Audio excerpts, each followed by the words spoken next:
dialogar hoy con nuestros invitados. Janel Ferreras, él es analista político de República Dominicana. Estará con nosotros Patricio Peralta, él es periodista de Ecuador, periodista independiente de Ecuador, para acompañarnos con el análisis. Y aquí en Honduras nos acompaña Mauricio Hernández. Así es, ya está Janel Ferreras con nosotros, ahora sí, desde República Dominicana.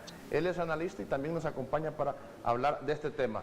Buenos días, Janel, un placer tenerlo aquí en la plaza, su postura y opinión sobre lo que ocurre en Ecuador en estos momentos y la invasión a la Embajada de México. Buenos días, yo pienso que ha sido un acontecimiento vergonzoso para la geopolítica, para la diplomacia, porque no debió llegar hasta aquí este conflicto.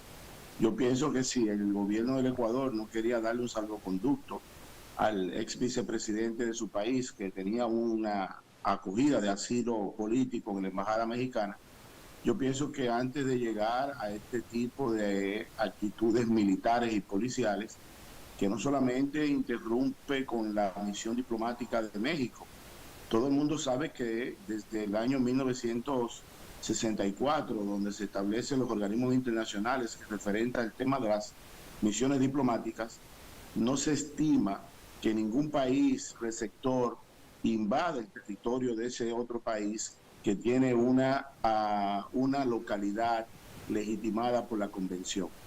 Ahora bien, el problema no está, para que la gente no vaya a confundir, si la opinión internacional está calificando de inocente o culpable al ex vicepresidente del Ecuador. Lo que se está cuestionando es la forma en que el gobierno del Ecuador interrumpe en una misión diplomática, violando todos los códigos internacionales de derecho internacional y sobre todo de las relaciones entre los estados.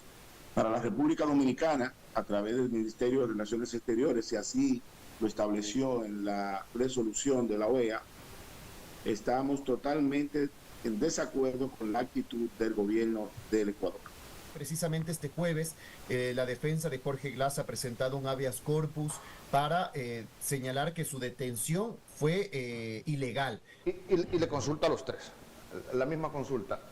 Repito, el debate no es la culpabilidad o no de Jorge Glass, el debate es la acción tomada de irrumpir en la Embajada Mexicana. ¿Realmente hay persecución política en estos casos imputados? Inicio con usted. Janel, ¿persecución política o realmente lucha en contra de la corrupción, como lo dice el presidente Noboa? Mira, desde un enfoque internacional, yo creo que no es ni siquiera prudente entrar en calificativos respecto a la persecución del ex vicepresidente del Ecuador.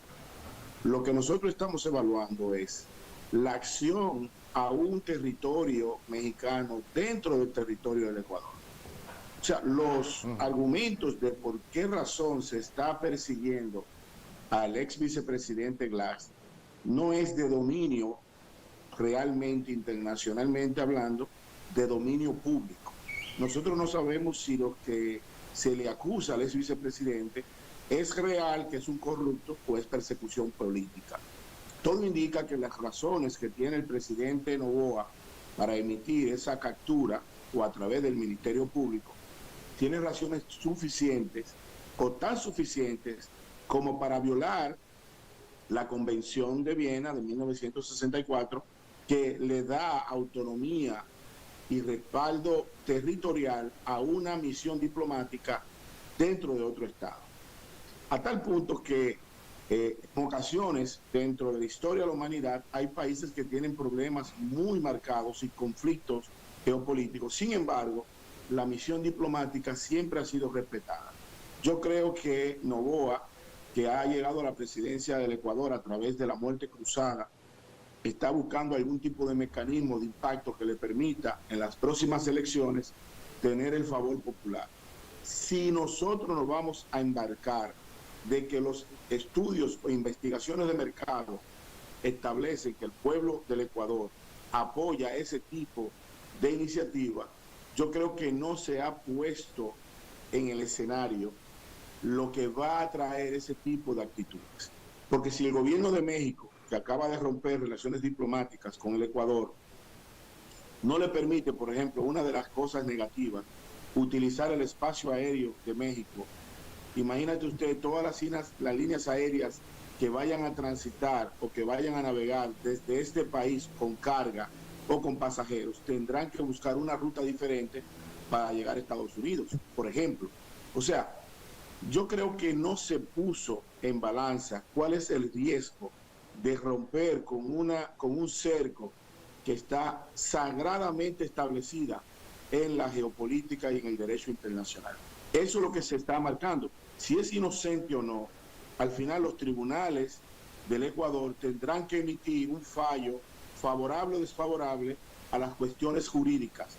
Lo que sí está claro es que el Ecuador cometió un error en irrumpir los establecimientos diplomáticos que se establece a través de 1964 en la Convención de Viena. Ecuador y México tienen una relación muy fuerte en temas de educación, sobre todo educación superior, por ejemplo. Hay muchos ecuatorianos que están estudiando en universidades mexicanas, y también lo que nos une es el tema migratorio.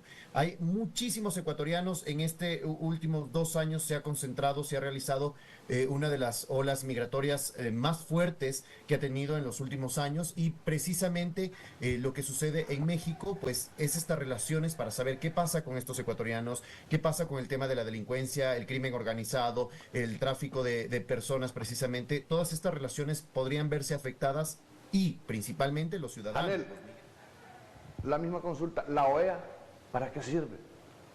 Hay una condena a esta acción por parte de la Organización de Estados Americanos. ¿Es vinculante? ¿Tiene alguna repercusión para el gobierno de Ecuador o para que no vuelvan a suceder estos actos? Le repito, la OEA condenó el golpe de Estado, pero hasta ahí nomás, no pasó nada. Después terminó la OEA incluso apoyando a los gobiernos post-golpe aquí en nuestro país, como el de Juan Orlando Hernández. Mira, realmente la OEA no tiene un peso específico dentro de la geopolítica en el continente americano, todos lo sabemos. La OEA ha perdido desde su génesis el carácter regulatorio dentro de la política internacional. Pero es importante destacar que los países que forman parte de la OEA, que se han pronunciado respecto a este acontecimiento, a este mal acontecimiento de la geopolítica, no deja de tener preocupación para el gobierno del Ecuador. Porque cuando todos los países emiten un voto apoyando a México o a la delegación diplomática de México, en cierta medida van cercando la estrategia y la diplomacia del Ecuador. Es imposible que cualquier país del mundo, no importa qué tan grande sea su economía, pueda transitar solo en el mundo, porque estamos en un mundo interconectado. Si usted evalúa, por ejemplo, la chaqueta que ustedes tienen en el estudio, el botón lo fabrican en China, el hilo lo hacen en Malasia, lo ensamblan en México y finalmente lo venden en la Quinta Avenida de Nueva York. Mira cómo un solo producto, una sola prenda de vestir, tiene varios países, varias economías interconectadas, y así se va enlazando todos los procesos de exportación e importación. En el caso del Ecuador, Ecuador debió de pensar que México no solamente es un gigante en América, México es una de las primeras 15 economías del mundo, y creo que la número 4 del continente americano, solamente por debajo de Estados Unidos, Canadá y Brasil. Pero la economía mexicana es una economía muy importante a la hora de tú tomar decisiones de negocios. Y como dice el compañero, hay personas que tenían trámites de negocios, de estudios, de vinculaciones sociales, y antes de tú tomar una actitud simplemente por perseguir a un ex vicepresidente de la República, sea culpable o no, yo hubiese preferido, en el caso que hubiese sido asesor de materia diplomática del gobierno del Ecuador, no abocarme a esa actitud un poco tremendista. Al final, aquí se dice una frase muy popular, puede ser más la sal que el chivo.